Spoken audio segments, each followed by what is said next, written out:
and if I was the president. Very simple. It wouldn't have happened. Under Bush, Russia invaded Georgia. Under Obama, Russia took Crimea. Under Biden, Russia invaded Ukraine. I stand as the only president of the 21st century on whose watch Russia did not invade another country.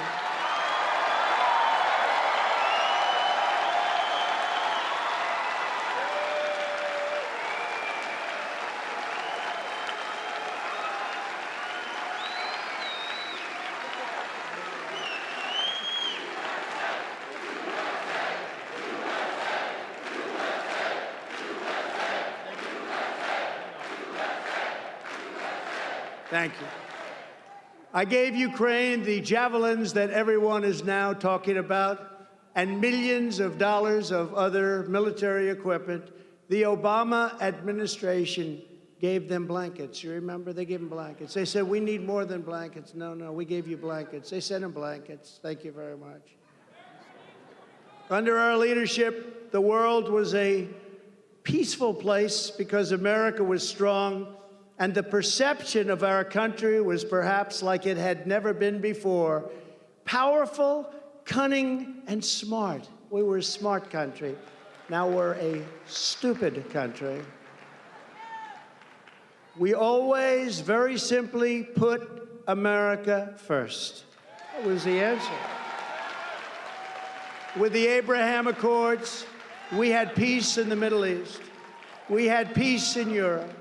China knew that it could no longer take advantage of the United States. And I was proud to be the first president in decades who did not get our country into any wars. I got you out of wars.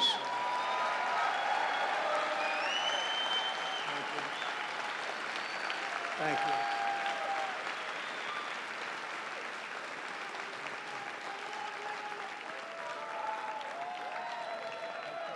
Thank you.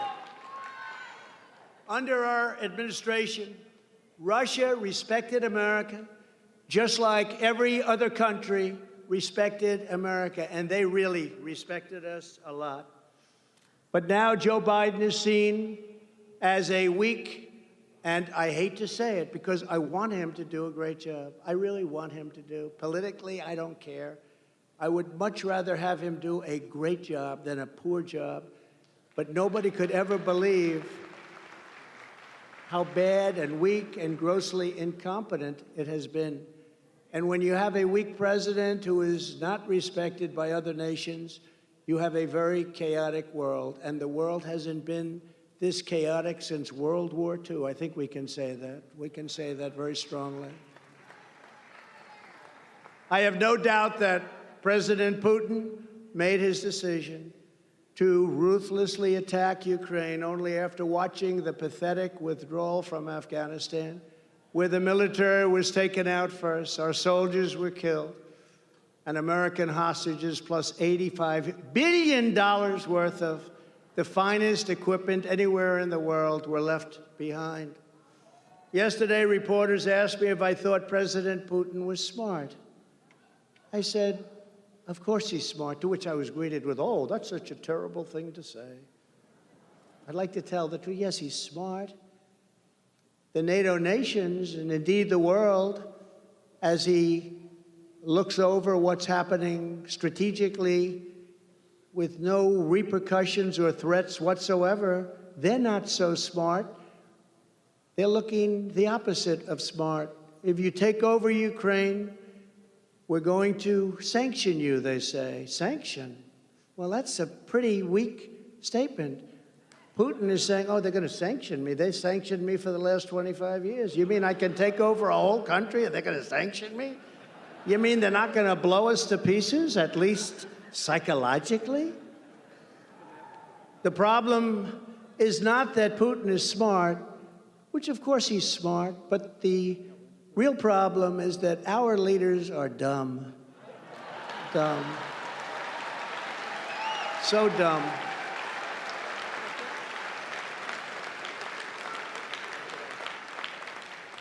And they so far allowed him to get away with this travesty and assault on humanity. That's what it is. This is an assault on humanity. So sad.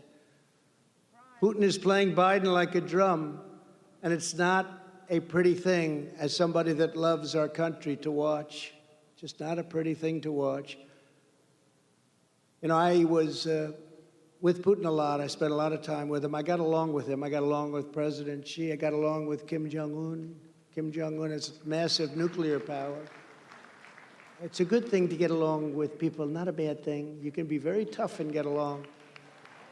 You know, I'm the one that ended his pipeline. He said, "You're killing me with the pipeline." Nobody else ended his pipeline. Biden came in, he approved it. But I did a lot of things that were very tough on Russia. No president was ever as tough on Russia as I was. And I'd come in, the fake news would say, "Trump loves Russia, he loves Russia." Then we had the Russia hoax, which is now with Durham and Mueller and all the rest, just a total hoax. It was a made-up, fictional story. But with respect to what's going on now, it would have been so easy for me to stop this travesty from happening. He understood me, and he understood that I didn't play games. This would not have happened. Someday I'll tell you exactly what we talked about. But we talked about it. And he did have an affinity, there's no question about it, for Ukraine. I said, never let it happen. You better not let it happen. This is the only attack in history where the further he goes and the bigger it gets, and the worse it gets, and the more death that's caused, the more money he makes, because oil prices keep climbing higher and higher and higher. There's never been anything like that, where a warring nation, the more he makes it difficult to get oil, the more expensive it gets, and the more money he makes. And all those tanks roaming around are very expensive, but they're peanuts compared to the kind of money that he's making because of the tremendous increase in oil. You know, when I left, and during my term, oil was at $36 a barrel. Think of it, 36. Now it hit 100, and they think it's going to 150. So the Middle East and Saudi Arabia, a lot of countries, but Russia right now in particular is making more money than they ever dreamt possible. The cost of the war is very, very small compared to the kind of money they're taking in. There's never been a situation like that. It's horrible to watch. It's horrible because it's a disincentive for him to disengage.